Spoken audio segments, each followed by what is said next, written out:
Hello and welcome to the Foxcatcher Preview Show. My name's Julian Valence, joined, as always, up in Sydney City. A bit of rain about, but beautiful conditions in terms of weather compared to down here because, while I talk about temperature, cold, I've got the coat on. Nick Ashman, how are you, my friend? Yeah, I'm very good, Jules. You're right. The temperature up here has been pretty good. I actually had the shirt off, was down at the beach a couple of days ago, 22 degrees. It was lovely to get a bit of sun. And then it's just stunk it up again, as Sydney can do from time to time. We had 15 mil, when we did the review show on Monday, there was 15 mil of rain forecast for Friday and Saturday this week. They've just bumped that up, given it a bit of a boost, if you like, to 28 mils now for the next 48 hours. So we'll see how things unfold ahead of Missile Stakes Day at Randwick on Saturday. Rainfall has gone into PointsBet beast mode, and they have upped it there for that. All right. That's the one I was looking for. Yeah, exactly. Let's get into the track analysis of Moonee Valley. That's where we're playing this Saturday. True position the entire circuit. Now, currently as we speak, Nico, which is Thursday morning, it's a soft 6, but drying conditions in Melbourne the next 2 days. It's just with this Strathclyde track that we know, and we talk about this. We talked about a lot in the autumn. It is a tired track. This is the last time we're going to see this track. Once the Cox Plate's done, it is ripped up. So I don't know how much money they're putting into the infrastructure of this track. So as I said, in a normal Moonee Valley, if it was going as good as it was ever going, you'd probably think, you know what, we're going to be close to probably on a good 4. I'm just a little bit skeptical on that, and I think we probably sit around the soft 5. We might get to a good 4, but I think we probably sit in that soft range. We know it does have a bit more cushion in it to, say, a track like Flemington and Caulfield. In terms of how it's going to play, look, I'm really struggling with this because I battled with this track in the autumn and I was quite critical of the track and how it played, and we said it on this platform many times that I didn't think they actually should have even raced on that April 26 meeting because it just raced a certain way that if you weren't in the sort of first 3 or 4, you just couldn't win. You couldn't loop around them. They just had no hope whatsoever. But you go back to the meeting this time last year when it was first go, sort of heading into the spring. I think it was August 10 last year. And it actually raced quite fairly, to be honest. The inside chopped right out and you had to be coming from off speed. So overall, my intel thinks on speed is an advantage and leaders plus. But I'm so buyer beware with Moonee Valley. Any thoughts on that? Yeah, I've got a report right here. Best ground currently is lanes 4 to 8. So maybe that little teaser you threw in about what happened 12 months ago, maybe that's going to come into play. If it dries out, I've got here, expect lane 3 to come back into play. As always with Moonee Valley, saving ground is an advantage, but definitely the better ground is just a fraction away from the inside part of the track. It's a really good point because you'd see with Moonee Valley, and especially in the autumn when it really struggled, I thought, it was not so much where you were in the straight, but it was in the back, around the back, and it just seemed to be leaders in run, all rails in run the whole time. If you went lanes 1 and 2 in run, you were cast more or less from 4 out the back, sort of the school, and then sort of coming into that Legends area that you can sort of see very clearly on the TV. You just couldn't make any ground at all. So, look, I don't know how it's going to play on Saturday, and I'm going to be really open about that. Usually we're really strong with our convictions of how we think a track's going to play. We're just going to have to suck it and see with that. That's the intel for Moonee Valley this week.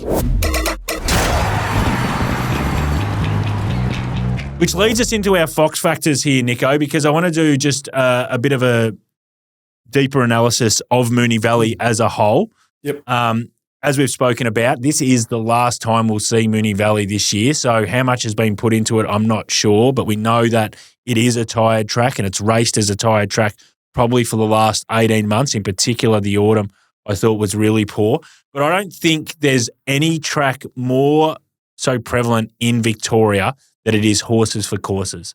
It is, if you have gone really well at Moonee Valley in the past, they seem to get back to that figure when they go back to Moonee Valley. If they go to Flemington and Caulfield or wherever else they might go, Sandown or off the beaten track, they seem to maybe put in a bad one. They get to Moonee Valley and they get back to that number again. I think from that point of view, when you're doing your form, of all the tracks in Victoria, Moonee Valley is the one that I think form at that track is vital. Yeah, I agree with you. And we only had the passing only a few weeks ago of Dandy Kid, who won I think a record 15 wins at Moonee Valley. So further underlying that comment of yours or commentary from you that it's a real horses for courses. Look, I do think it applies to a lot of tracks, funny enough. Obviously, the idiosyncrasies of or the characteristics of Moonee Valley are very easy to see. It's a tight-turning track. I think the straight's 178 metres, and because they host multiple Group 1 races there each year, we get to see the best horses there. And over the years, horses like Lonhro, as good as he was, couldn't win at Moonee Valley, ran in a couple of Cox Plates and got beaten both times. But the horses that beat him in the Cox Plate, he would beat every other time just about outside of Moonee Valley. So it is a real horses for courses. Going back even to the early 90s, Chief De Beers, I think, won about 20,000 races at Doomben, but couldn't win a single race at Eagle Farm. So it's an old adage. It's probably the oldest horse racing, I guess, system, if you like, if you can even call it that, going around, horses for courses. But oddly enough, it does tend to ring true. It's unbelievable you brought up a horse called Lonhro, because everyone, I know I'm on my own with Lonhro, but he was nowhere near as good as his dad. I'm adamant at that. I loved his dad. I thought he was one of the greatest horses of all time and probably got me right into racing. And I speak of Octagonal and Lonhro. I thought he was just a shadow of his dad. Couldn't take his bags to the airport, if you ask me. But he's probably got a better overall record than him, and people would suggest. But I've got something to add to that. So when I got into racing, it was Superimposed that got me into it. And Octagonal was probably my second favourite horse as a youngster. I had the pleasure of having dinner with a few people, and Darren Beeman was there. And of course, Beeman rode Superimposed. I'm like, was he the best you ever rode? He goes, no, Lonhro was the best I ever rode. Oh, there you go. It was the worst night of my life. It killed my dreams. I was a little kid growing up. Couldn't wait to meet Darren Beeman one day. Got to meet him, and he killed my dreams by saying, no, Lonhro was better than Superimposed. So I'm with you. Don't know it would be so harsh as what you've said, but I rated the Big O above Lonhro as well. Yeah, exactly. Well, D. Beeman actually takes the cake there because he would know much more than us. So there you go. So I'll bow to that. But in my heart, I'll still have the O. In terms of how this track plays over throughout, and we're going to have these meetings all throughout into spring. If you're looking at Moonee Valley, I think when you get true, like we have on Saturday, and then sort of out to 2, in particular, possibly sometimes 3, I think that's when you can get Moonee Valley at its fairest, when you sort of get those run-on types of horses, no matter whether it's wet or dry. I think it's a track that doesn't really, in terms of positions in run, doesn't have too much impact in terms of if it is wet or dry, unless you get rail out. Rail out's when you start to get how we usually see Moonee Valley, and it's usually that 4 metre plus, in particular 5 metre plus, and then the 7 metre plus when it's just outrageous, where usually that lanes 1 and 2 is just so important. And so I think when we do get that, we're going to have plenty of races at Moonee Valley through the spring. Be mindful of that. I think when the rail goes out, you're going to have to be in those spaces as a starting point. Moonee Valley Rail 5 is notorious. It doesn't even matter if it's a heavy 10. It just finds your leader. It's like racing at the Meadows pretty much. So I agree with that 100%. Obviously, different tracks. I think it's a little bit different when you get to Caulfield and Flemington as well. In terms of can we trust it, and this is the important question for the punters out there, because there's no doubt late in the autumn when we did the numbers, ran them through PointsBet, was that turnover was down. On those Moonee Valley Saturday meetings, it was down. Year on year, wherever it was, it was down. That's just fact. So Moonee Valley is going to have to prove to me, and it's going to have to start on Saturday, that it's a track that the punters can trust. And I'm hoping that is the case, because they're going to have a big Cox Plate and all that kind of stuff that they have and the lead-ups into that. But I want to see it first before I can stamp it and go, I'm going to really, launch into these horses like I do at Caulfield or Flemington or wherever else. Even off the beaten track, I have probably a little bit more confidence. So I'm sceptical. Yeah, it's hard to bet early with the Valley, I find as well. And look, to be fair, the Valley does host a lot of Friday night meetings with lesser class horses and, put them on a tight turning track and, missing some of the top jocks and that. And it is a recipe for disaster in terms of punting. And there's a reason why they call it Moonee Valley. But I do think it's played an important part, just a side note. I think it's played a really important part in the racing sort of folklore and history, particularly in Victoria. The fact that horses like Lonhro couldn't win when they went there, I think it just adds another dimension. And you don't want too much certainty in racing. I think it's the uncertainty that makes the sport sexy. And I hope that we still maintain some of its little idiosyncrasies when they go forward. And that's the part that really disappoints me, is that this track's actually getting ripped up, is that you're bang on right. I mean, I think it's the only time Cox Plate week that you actually hear the word amphitheatre. You don't hear it any Yeah. other time in anything else you do with your life. You hear amphitheatre possibly like Daryl's only job for the year, isn't it? well, him as well. But it has always been that kind of track, and it's always been if you can read the bias early, then you can make money out of the track. But I've loved Moonee Valley for what it's been able to do, the ecosystem with the night races and stuff like that. So they are tearing it up. So it's gone, and it's going to change, and the straight's going to be a lot longer, and it's going to be no longer the Cox Plate that we used to know and all that kind of stuff. So we got it for one more year, but I am disappointed to see it go, even though I have been critical of the track most recently. Anyway, that's the Fox Factors this week. It was all about Moonee Valley.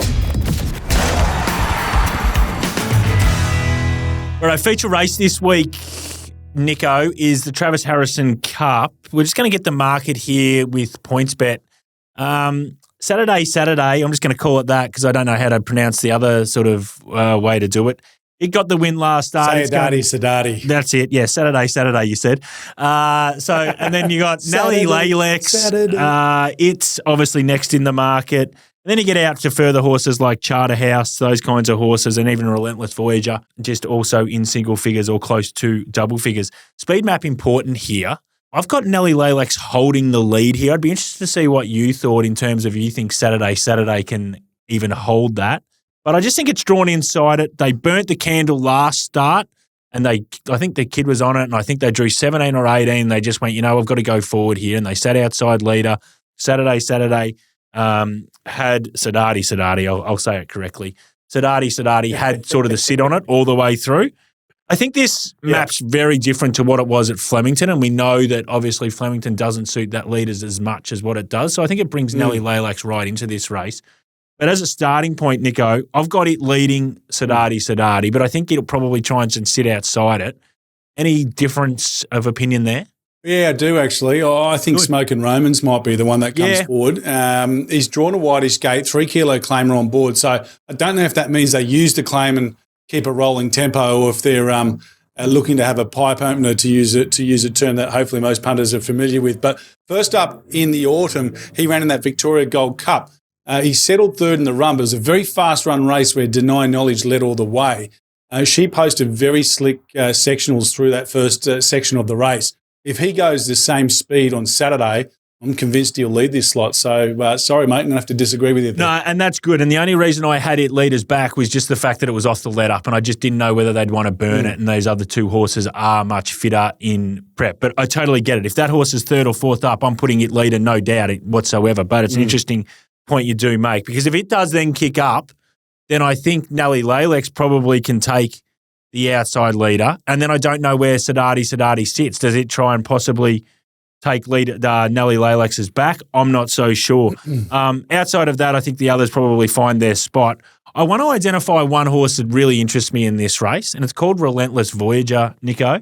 So it's an import who sort of ran second in a Group 3, actually ran in an Ebor last year as well, but ran second in a Group 3 over 2,400 in the UK.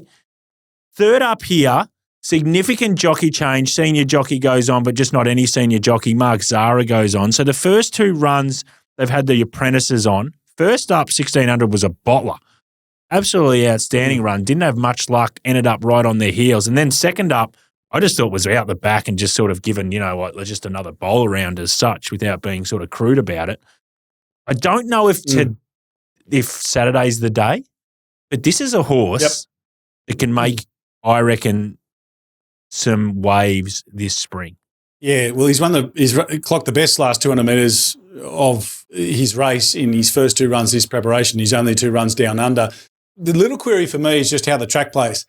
I agree. He's the most interesting horse in the race. Mark Zara takes over from the apprentice jockeys who have ridden him his first and second start, and I'm certainly not bagging the apprentice jockeys, but Mark Zara, hello, please. Yeah. He's top shelf. So whether that means maybe we're going to see him a little bit more positive on Saturday, I think that's what we're going to see. We've got a rolling tempo that you and I are predicting. You've got 2 horses going forward. I've thrown a third horse into that mix as well. So perhaps we get a rolling tempo. Perhaps he settles midfield and he can show his true worth. But I do think it's D-Day for him on Saturday. I think we'll know where he sits. The other one I just wanted to mention to you as well was Berkeley Square. Yeah. Going back to his 3-year-old season, he was pretty effective. I think he won the Amy Vars over the 2,000 metres here. He's had 2 runs back from a spell. Dan O'Sullivan got, what's its name, Discreet, Too Darn Discreet. Too Darn Discreet, in the same colour. Yeah, she got up last Saturday. She returned to form after looking like it was probably her D-Day. And I thought this fellow, Barclay Square, was only 2 lengths off them behind El Rocco last time out, and he was slowly away on that occasion. He might be a bit of an improver as well with a claim on.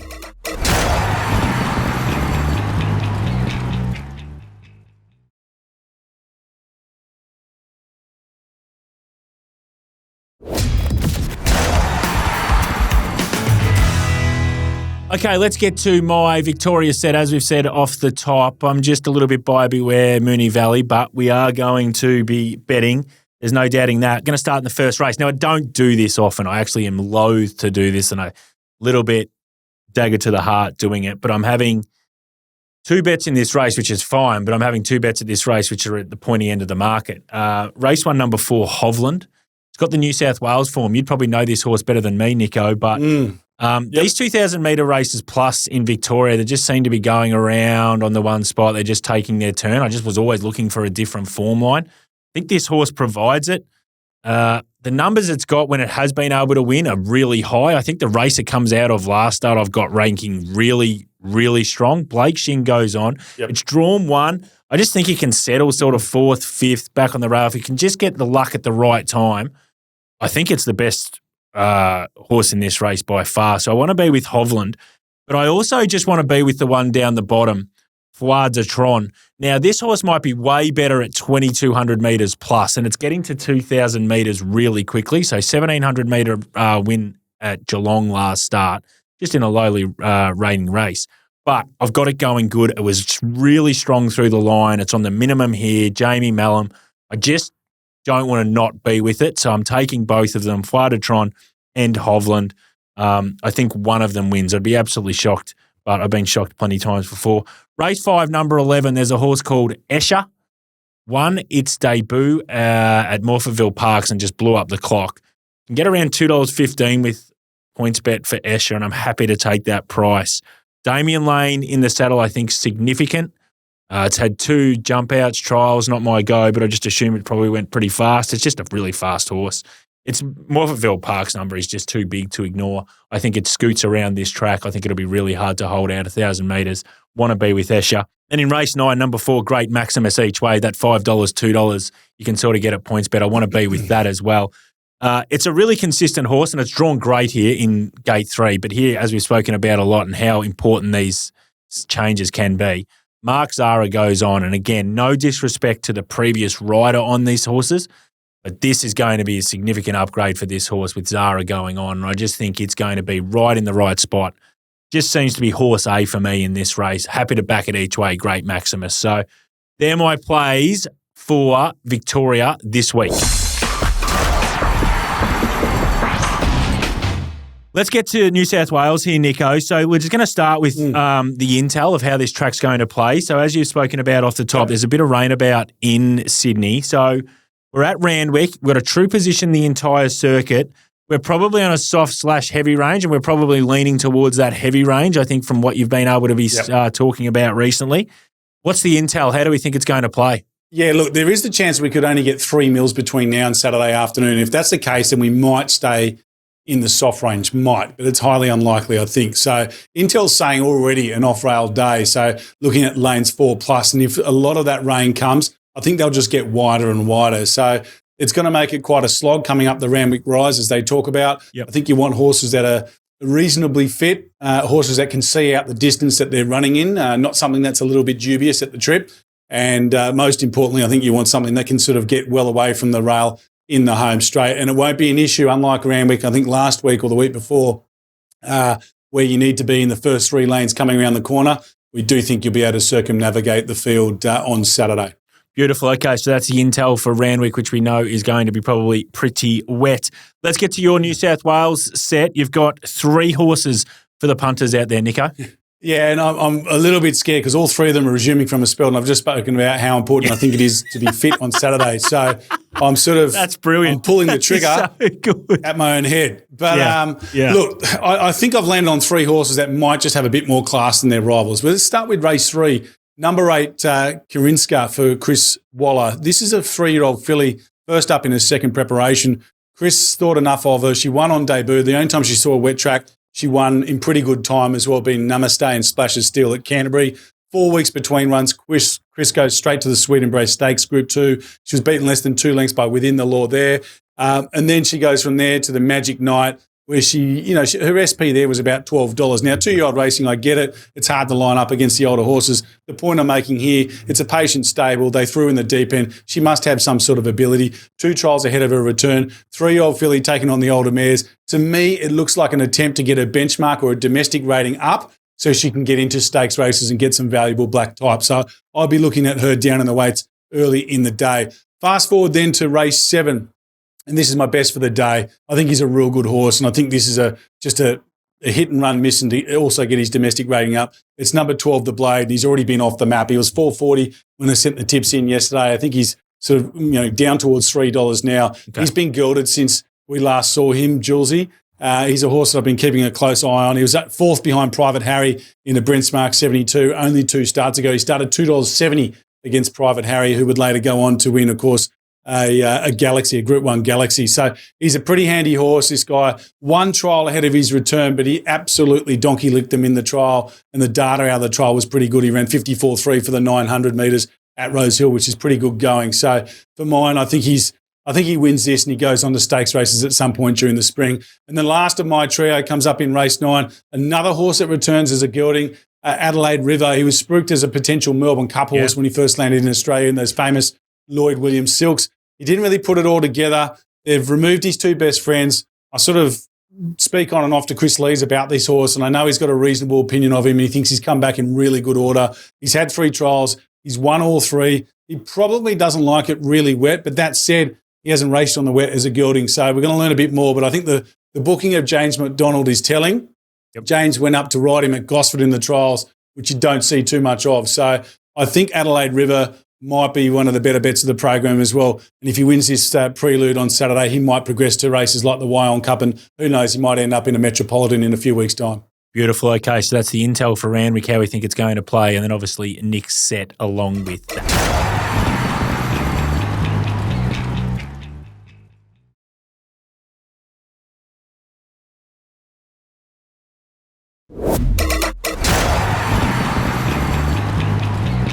All right, Nico, back with Snap or Don't Snap, but just to the viewers out there, make sure you hit us up on our socials at Foxcatcher Intel, all the ones, I don't even know what they are. They're the tweeters, the X's, the Instabang, the tick clocks, all those kinds of things. So involved with that, there's plenty of stuff, Nico, Hutchie, myself, giving all detailed information. Make sure you follow us, because you'll be up to date with everything that happens at Foxcatcher.